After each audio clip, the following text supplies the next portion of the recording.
오늘 말씀 제공을 따라합니다. 예수께서 이 땅에 오신 이유. 예수께서 이 땅에 오신 이유라는 제목으로 함께 말씀의 은혜를 나누겠습니다. 2000년 전 예수께서 이 땅에 오셨습니다. 예수님을 중심으로 인류 역사가 나뉩니다. 우리가 좋든 싫든 또 예수님을 믿든 믿지 않든 예수님을 중심으로 세계 역사는 나눠졌죠. BC와 AD로. BC, Before Christ. 그리스도 이전을 BC라고 말하고, AD, 우리가 지금 사는 이 시점을 AD 2024년을 이제 보내고 있습니다. AD. AD는 라틴어로 아노 도미니. 아노 도미니. 아노 하면 그 영어의 애뉴얼, 그 유래된 아노. 연, 해를 말합니다. 그리고 도미니는 주님. 그죠? 그래서 우리가 예수님 오신 이후에는 예수님을 중심으로 예수께서 통치하는 세상, 또 예수께서 다스리시는 그러한 이 세상을 살아가고 있다는 거죠. 여러분, 예수님께서 이 땅에 오셔서 그 어떤 사람보다도 가장 큰 영향을 끼쳤습니다. 우리가 쉽게 표현하면 예수님께서 이 땅에 오셔서 학교를 지은 적이 없습니다. 그러나 예수 이름으로 가장 많은 학교가 지어졌습니다. 또 예수님은 이 땅에 오셔서 병원을 지은 적도 없습니다. 그러나 세상에서 가장 많은 병원들이 예수의 정신으로, 그리스도의 정신을 가지고 병원이 지어졌습니다. 그래서 헨리 워드 비처라는 분은 이렇게 얘기합니다. 예수는 어떤 그림도 그린 적이 없다. 그러나 라파엘, 미켈란젤로, 레오나르도 다빈치의 걸작품들은 거의가 예수에게서 받은 영감의 산물들이다. 예수는 단 한 줄의 시도 쓴 일이 없다. 그러나 단테, 밀턴 등 세계적인 시인들 역시 예수에게서 받은 영감으로 걸작을 남겼다. 예수는 단 한 곡의 음악도 작곡한 일이 없다. 그러나 하이든, 핸델, 베토벤, 바하, 멘델스존 같은 거장들의 작품 역시 예수를 찬송하는 작품들을 만들었다. 여러분, 그렇습니다.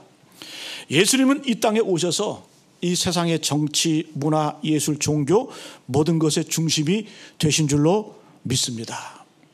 그러나 여러분, 예수께서 이 땅에 오셔서 가장 하신 일 가운데 가장 위대한 일은 인류를 모든 죄악에서 구원하셨다는 것.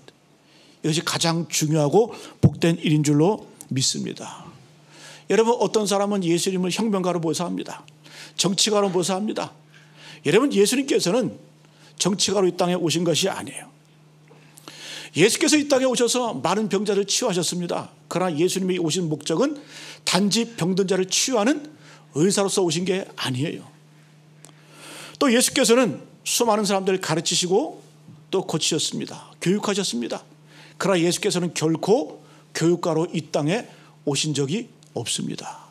물론 치료하시고 가르치시고 교육하셨지만 이것은 부순적인 거예요. 비본질적인 겁니다. 예수님은 혁명가가 아니에요.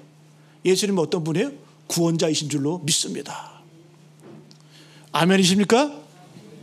예수님은 우리를 구원하신, 모든 인류를 죄에서 구원하신 구원자이심을 우리가 믿어야 될 줄로 믿습니다. 그래서 우리가 예수로 인해서 영원한 생명, 천국을 소유하는 거예요.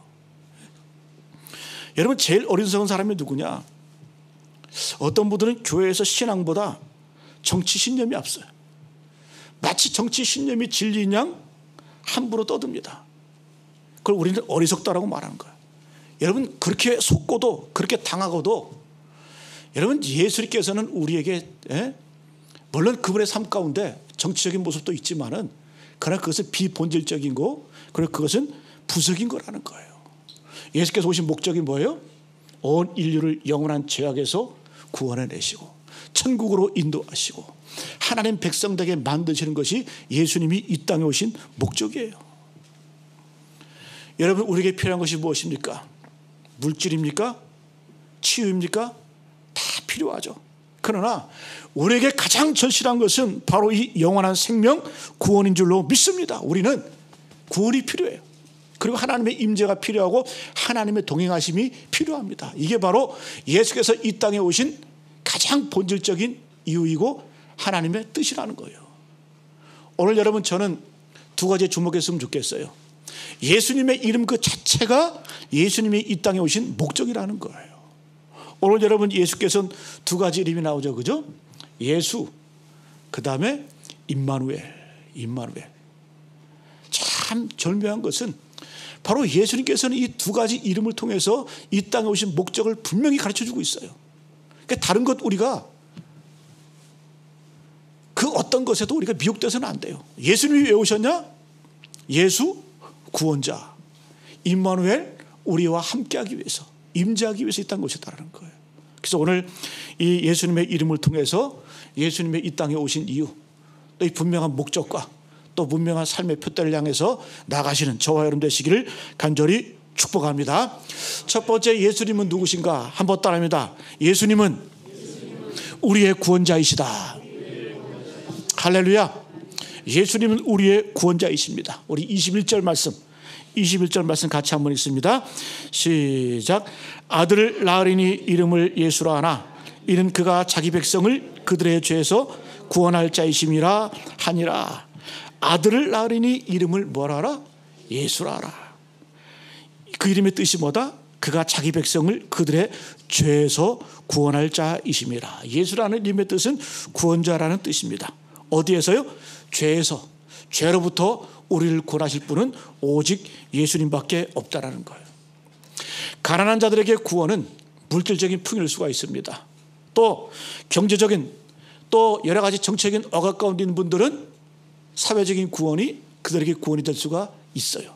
그러나 여러분, 이러한 구원은 구원이라고 말할 수도 있겠지만 이러한 것들은 우리를 온전하게 생명을 주지 못하고 이것이 우리에게 영원한 길로 인도할 수 없다라는 겁니다. 여러분, 육신의 질병으로 힘들어하는 분들이 계세요. 예수님의 은혜 가운데, 하나님의 은혜 가운데 기적적으로 치유받았어요? 또 아파요. 우리 인생의 문제가 해결됐어요. 그 문제가 또 옵니다. 우리 인생은 끊임없이 여러 가지 문제가 도사리고 있고 또 질병이 다가오고 끊임없는 어떤 그런 고통의 연속이라는 거예요. 근데 단지 그것만 해결했다고 우리 인생에 구원이 이루어졌을까? 아니라는 거죠. 성경이 말하는 구원은 죄로부터의 구원인 줄로 믿습니다. 예수님께서는 우리의 모든 죄를 짊어지시고 우리의 죄를 해결하시기 위해서 이 땅에 오셨어요. 그 구원의 은총을 통해서 우리가 죄사함을 받고 영원한 생명이 주어지고 하나님의 나라가 우리 가운데 이루어진 줄로 믿습니다. 마가복음 10장 45절 말씀, 예수님이 오신 목적을 분명히 말씀합니다. 예수님 스스로 말씀하신 거예요. 인자가 온 것은 섬김을 받으려 함이 아니라 도리어 섬기려 하고 자기 목숨을 많은 사람의 대속물로 주려 함이니라. 인자가 온 것은 섬김을 받으러 온 것이 아니다. 하나님의 아들이신 예수께서 이 땅에 오신 목적이 뭐예요? 왕으로 섬김받기 위해서 오신 것이 아니라 오히려 섬기려 하고 어느 정도로 심지어 자기 목숨을 많은 사람의 대속물로 주려 이 땅에 오셨다. 대속물, 대속 한자인데요. 쉽게 말하면 대신 갚아주기 위해서 이 땅에 오셨다라는 거예요. 죄의 짐을 짊어지고 허덕이는 인생들, 영원한 죽음과 허무 가운데 있는 우리 인생들을 구원해내시기 위해서 예수께서 이 땅에 오셨다는 거예요. 대신 갚아주시는 거예요. 여러분, 내가 죄를 지면 그 죄값은 내가 받아야 돼요. 그러나 그 죄값이 얼마나 크고 또 얼마나 무서운지 우리 인간의 능력으로는 도저히 해결할 수가 없어요. 그 죄의 문제를 누가 짊어지셨다? 바로 예수께서 짊어지셨다라는 거예요. 여러분, 우리가 작은 물질, 그 물질의 빚만 져도 얼마나 부담이 됩니까? 그렇잖아요? 그죠? 우리가 물질 이 세상을 살아가면서 뭐 단돈 100만 원, 1000만 원 빚만 져도 늘 부담이 돼. 그게 늘 마음가운데 있어요. 제가 예전에 말씀드렸지만 저는 어렸을 때 가장 싫은 게 뭐였냐면 우리 어머니가 심부름 보낼 때 콩나물 사와라, 그리고 돈 안 줄 때 달아나라, 나중에 준다고 해라, 그리고 심부름 시킬 때가 가장 싫었어요. 아니 그 뭐 1000원 500원 그거 주고 가서 콩나물 사라 그러면 떳떳하게 가서 딱 돈 주고 딱 사올 텐데 우리 어머니는 항상 야 말일날 준다 그래라, 가서 너 콩나물 좀 사라, 두부 한 번 좀 사라. 그렇게 싫더라고. 그렇게 싫더라고. 꼭 이 죄진 사람 마냥 그 어린 마음에 죄진 것처럼 가서 그냥 받아 올래니까, 외상으로 하올래니까 그렇게 싫더라고. 그렇게 싫었어. 예? 근데 여러분, 마닐라 돼서 우리 어머니가 외상값을 다 갚았어. 자유와 해방이 선포됐어요. 그러면 그 가게 앞을 떳떳하게 지나가요. 예? 여러분, 우리가 영적으로 헌탁해서 그렇지 우리의 죄의 짐이 얼마나 무거웠지요. 우리는 이 죄 때문에 죽어야 돼요. 죽을 수밖에 없는 죄인들이에요. 근데 주님께서는 어떻게 해요? 우리 어떤 이 빚진 모든 것들을, 죄를 해결해 주시고 대신 십자가에 달려 죽으셨습니다. 여러분, 이 땅에 예수께서 오셔서 왜 죄의 짐을 짊어지시고 죽으셨을까요? 사람의 죄를 지면 사람이 그 죄를 갚아야 돼요. 옛날에는 그랬다 그러죠. 왕의 아들도, 왕자들도 서당에 다녔다 그래요. 그래가지고 그 훈장님이 숙제를 내줘 숙제를 안 해오면 왕자라도 맞아야 되잖아요. 그죠? 종아리 걷고 회초리 맞아야 되잖아요. 근데 아무리 여러분 훈장이라 그래도 왕자를 어떻게 때립니까? 회초리를 때립니까? 그래가지고 항상 이 왕자에게는 항상 따라다니는 소년이 있대. 똑같은 나이에. 그래서 이 훈장님이 왕자를 못 때리니까 대신 그 애를 때렸대. 예? 대신 맞는 거예요. 대신 맞는 거예요. 뭐 이해가 가죠. 그죠? 뭐 예전에는 그 왕 또 쫓아다니면서 왕의 용변을 보면 그걸 입으로 맛으로 체크를 했대요. 건강 유무를 알기 위해서. 또 냄새도 맡아보고. 왜?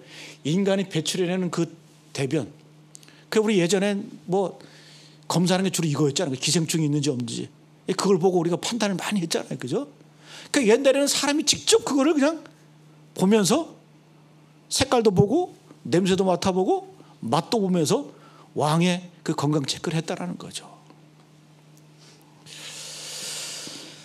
여러분, 우리가 이 땅을 살아갈 때 예수께서 이 땅에 오셔서 우리의 모든 허물과 죄를 짊어지시고 죽으셨습니다. 물론 여러분 구약 성경에 보게 되면 동물로 속죄의 제물을 드린 적도 있어요. 그죠?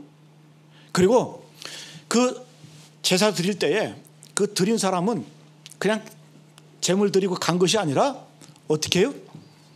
그 제물에다가 안수를 하고 그 제물이 죽어가는 걸 바라보면서 그 제물 대신 내가 죽어야 되는데 제물 대신해서 죽어가는구나. 이렇게 이 제물과 나를 일치화시킵니다.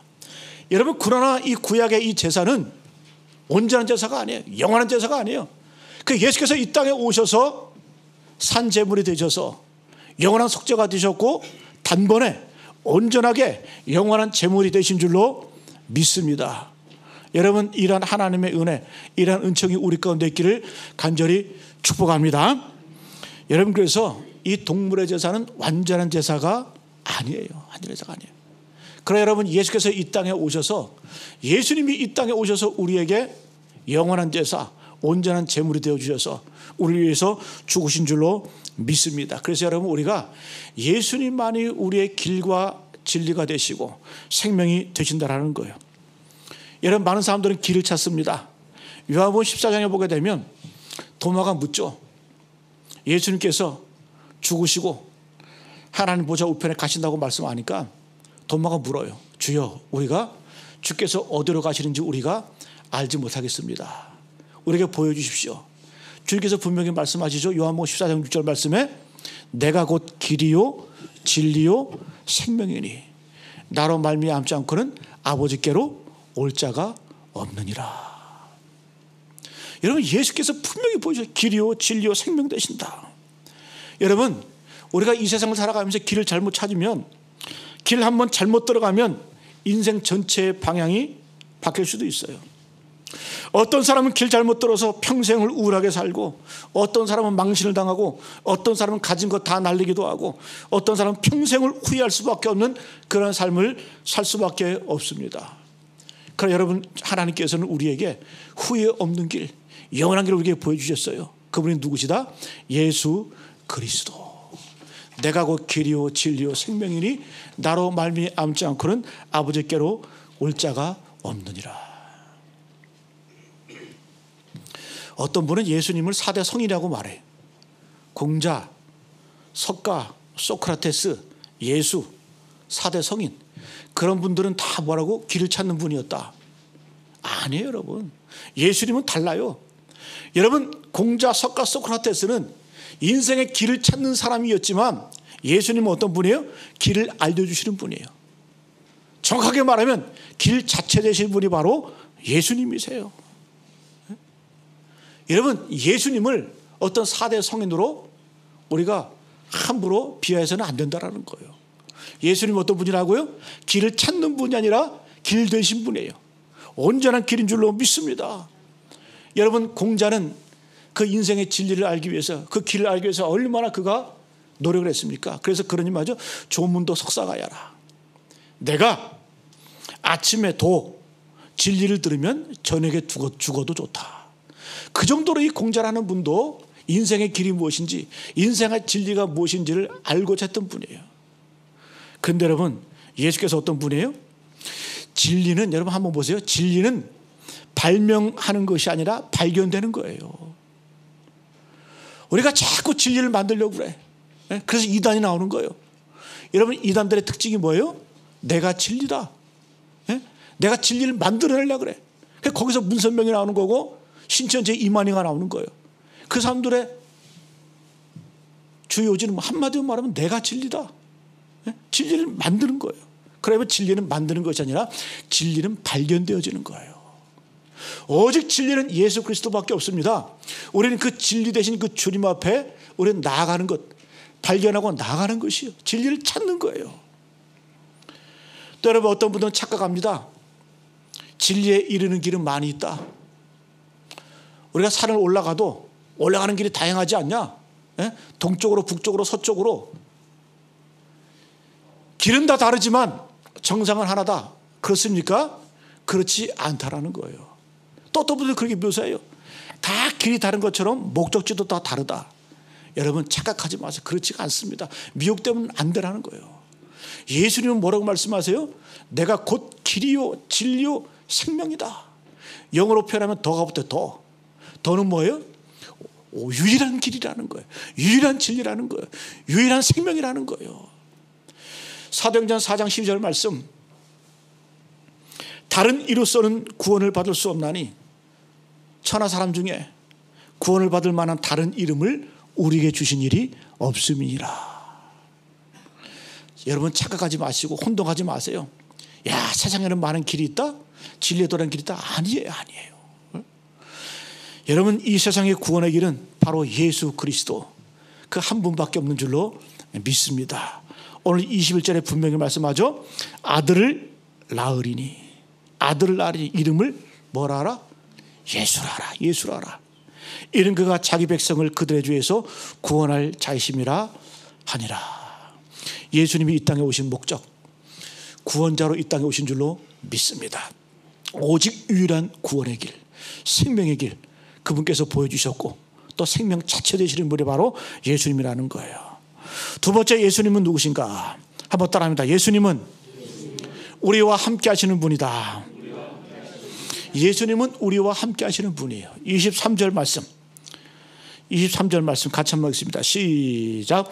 보라, 처녀가 잉태하여 아들을 낳을 것이요 그의 이름을 임마누엘이라 하리라 하셨으니 이를 번역한 즉 하나님이 우리와 함께 계시다 함이라.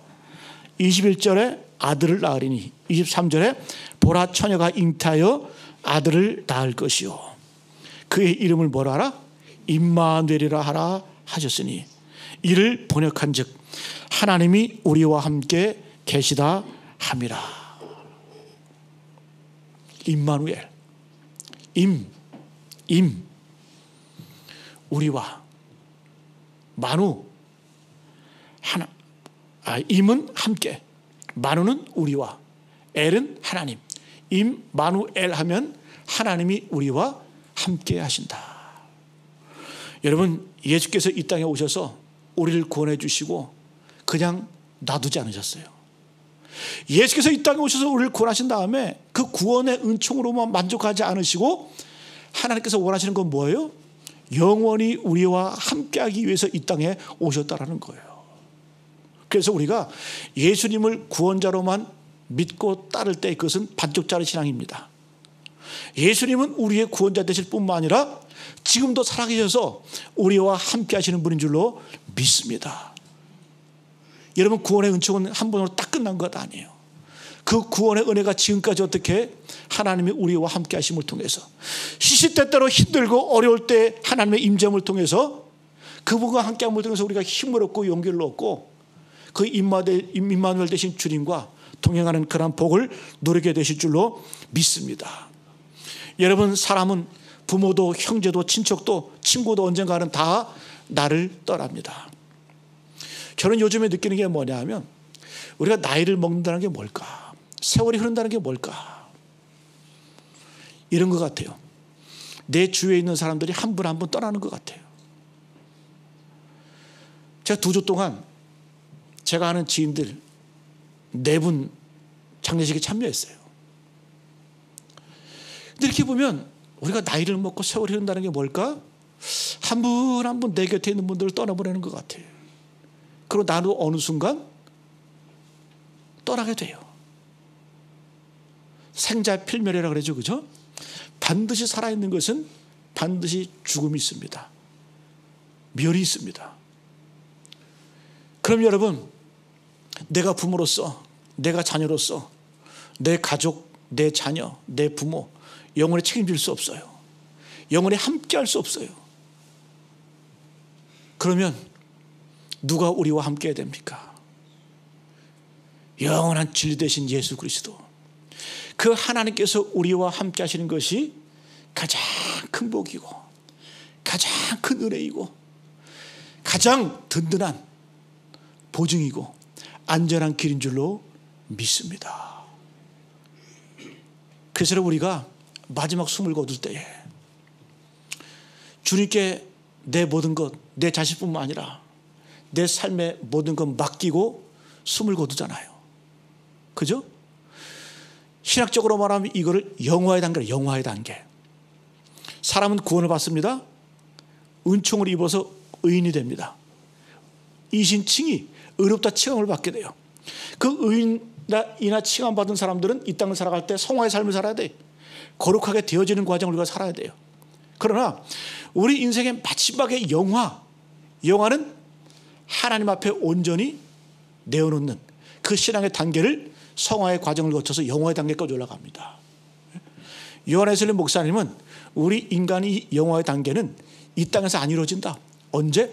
마지막 숨을 거둘 때, 마지막 죽을 때에, 그때 하나님을 향해서 손을 벌리고 내 육신, 내 영혼 하나님께 의탁하고 또 내 삶의 모든 것 다 내려놓고 주님 의지하는 그 단계를 영광스러운 영화의 단계라고 말하는 거예요. 영화. 여러분, 우리는 마지막 숨을 거둘 때까지 하나님이 나와 함께 해주셔야, 내 자녀와 내 가정과 내 후손들과 함께 해주셔야 그것이 바로 생명의 길이고 진리의 길인 줄로 믿습니다. 여러분, 오늘 이 시간 성탄의 계절을 보내면서 여러분도 누구와 함께 하기를 원하십니까? 누구와 동행하기를 원하십니까? 여러분, 주님만을 바라보시고 주님만을 의지하시기를 축복합니다. 우리 하나님의 은혜는 영원히 변치 않으세요. 여러분, 그래서 최고의 복 중의 복은 뭐다? 임마누엘의 복이에요. 하나님이 우리와 함께 하시는 복인 줄로 믿습니다. 하나님께서 아브라함을 부르신 다음에 내가 너를 큰 민족을 이루게 하겠다. 하늘의 별을 보여주면서 내 후손이 하늘의 별과 같이 이같이 창대하리라. 또 바다의 모래를 보여주시면서 내 후손이 이와 같이 창대하리라. 이게 복일까요? 저는 이것이 진정한 아브라함의 복이 아니라고 저는 생각을 합니다.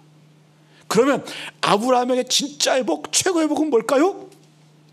창세기 28장 말씀, 아브라함에게 말씀하십니다. 내가 너와 함께 있어. 내가 어디로 가든지 너를 지키며 너를 이끌어 이 땅으로 돌아오게 할지라. 내가 내게 허락한 것을 다 이루기까지 너를 떠나지 아니하리라. 할렐루야.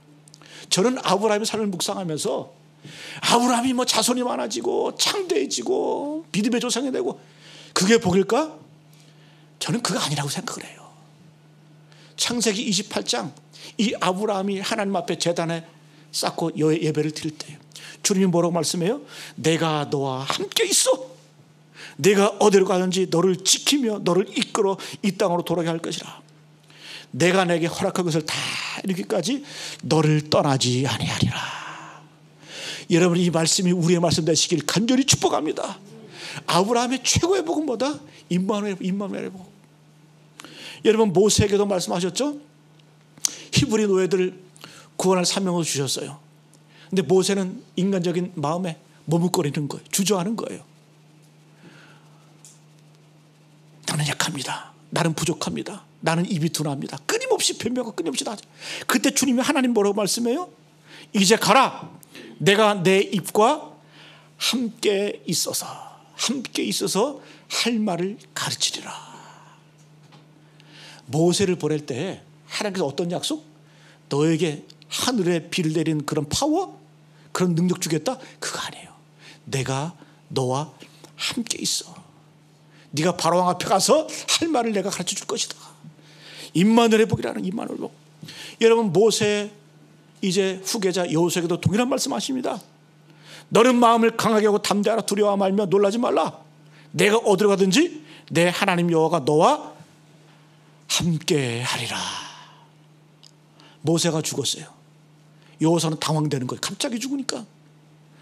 여호수아가 당황하고 있는데 하나님께서 나타나셔서 뭐라고 말씀해요? 담대하라. 두려워 말라. 놀라지 말라. 그 근거가 뭐다? 네가 어디로 가든지 내 하나님 여호와가 너와 함께 하리라. 그러시면서 내가 너를 떠나지 아니하며 버리지 아니하리라. 다 보세요. 아브라함도 그렇고 모세도 그렇고 여호수아도 그렇고 다 뭐예요? 하나님이 함께 하심의 복이 가장 최고의 복이고 가장 그들에게 능력이 되었다는 겁니다. 기도원에게도 말씀하죠. 그 농사꾼이었던 그 기도원, 그 두려워 떨고 있을 때 하나님께서 기도원을 부르셔서 뭐라고 말씀해요? 큰 용사여, 내가 너와 함께하리라. 큰 용사여, 내가 너와 함께하리라. 너 하나의 시골 총부에 불과하지만 그러나 내가 너와 함께하면, 임마누엘 하면 너는 뭐가 되겠다? 큰 용사가 되겠다. 여러분, 300명 군사를 이끌고 엄청난 그 미디안의 군대를 쳐서 물리치잖아요. 하나님이 함께 하셨기 때문에 큰 용사가 된 줄로 믿습니다. 여러분, 사무엘상 7장에 보게 되면 이스라엘 온 백성들이 미스바에 모입니다. 미스바에 모여서 하나님께 기도하고 예배하면서 기념비를 세우죠. 그 기념비 이름이 뭐예요? 에베네셀. 에베네셀의 그 의미는 여기까지 하나님이 우리를 도우셨다. 다른 말로 말하면 지금까지 하나님이 우리와 함께 하셨다. 임마누엘 하셨다라는 고백이라는 거예요. 우리 감리교를 창시한 요한 웨슬리 목사님, 웨스터민스터 사원에 가면 찰스 웨슬리, 요한 웨슬리 그 형제를 기리는 기념비가 있어요. 세 마디가 있습니다. 여러분 들어보셨죠? 첫째는 세계는 나의 교구다. 둘째는 하나님은 당신의 일꾼을 땅에 묻으시지만 당신의 일은 계속해 나가신다. 셋째, 세상에서 가장 좋은 것은 하나님이 우리와 함께 하신다는 것이다. 여러분, 요한 웨슬리 유럽을 호령하며 영국을 호령하며 영국사를 변화시킨 그러한 위대한 전도자였어요.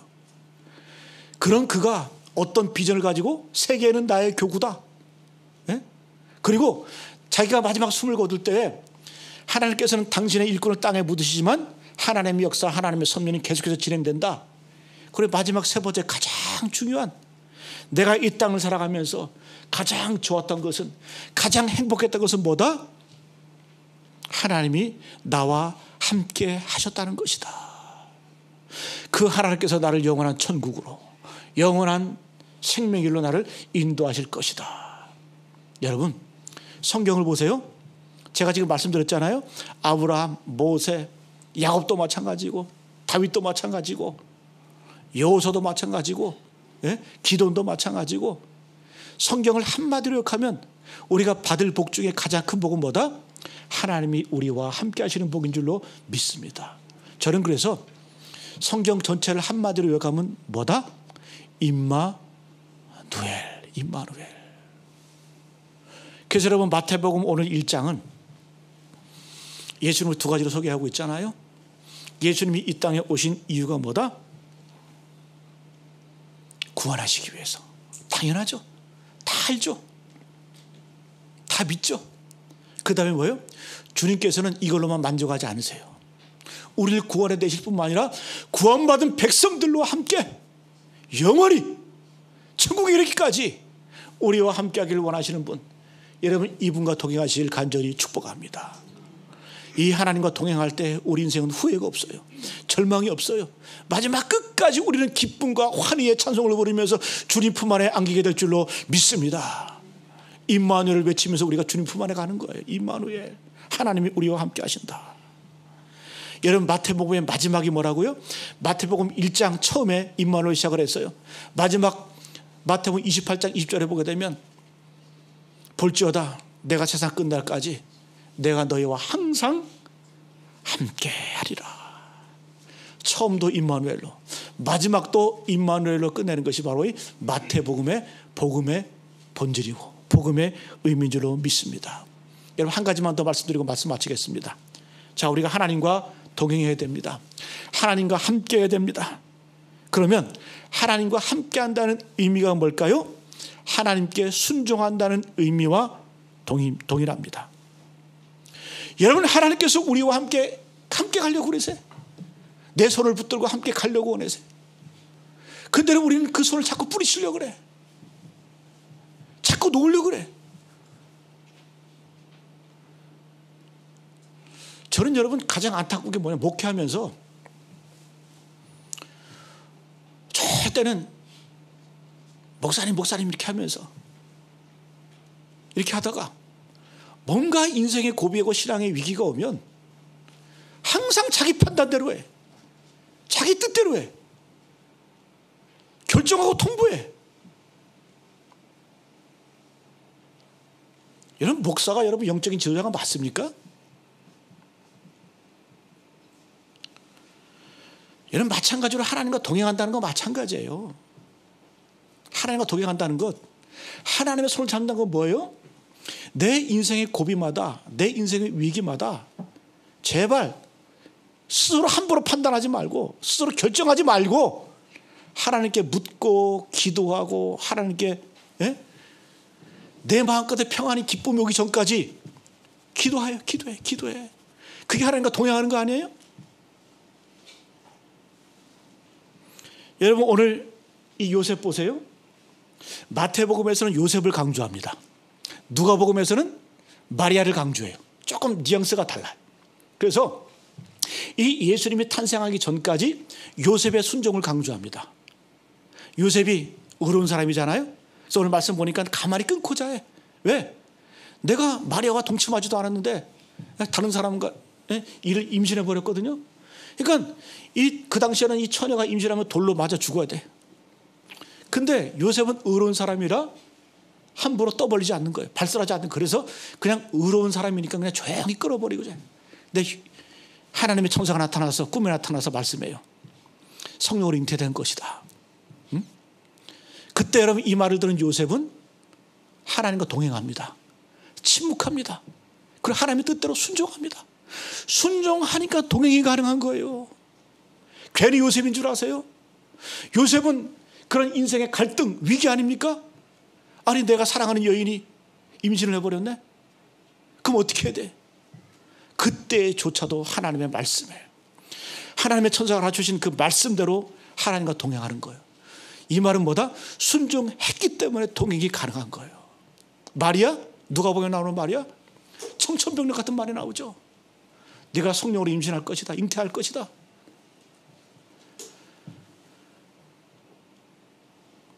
그때 여러분, 마리아는 주님 왜 하필 납니까? 다른 여자도 많은데 왜 하필 이렇게 말할 수 있죠? 여러분, 우리 인생에 고난이 오고 어려움이 오면 우리 묻잖아요. Why me? 왜 납니까 주님? 왜 내가 암에 걸려야 됩니까? 왜 내가 이런 고난을 겪게 됩니까? 우리는 why me를 묻잖아요. why를 묻잖아요. 근데 여러분, 마리아는 어때요? 주의 여종이오니. 옛날 성경은 주의 계집종이오니. 주의 말씀이 내게 이루어지이다. 순종하는 거, 순종해요. 그러니까 하나님과 동행이 가는 거예요. 여러분, 크고 작은 순종을 통해서 하나님과 동행하시기를 간절히 축복합니다. 하나님이 아무리 우리와 함께 하시려고 노력을 해도, 애타게 우리를 부르셔도 우리가 그 부르심에 순종하지 않으면 절대 하나님과 동행할 수 없다라는 거예요. 말씀을 마치겠습니다. 신앙의 본질은 딱 두 가지예요. 우리가 예수님을 믿는다는 그 의미가 뭘까요? 구원의 예수님을 믿는 거예요. 두 번째는 임마누엘의 예수님, 임마누엘의 하나님을 믿고 따라가고 동행하는 겁니다. 이런 이 대림절 기간에 이런 하나님과 동행, 이런 축복과 은혜가 우리 가운데 있기를 간절히 축복합니다.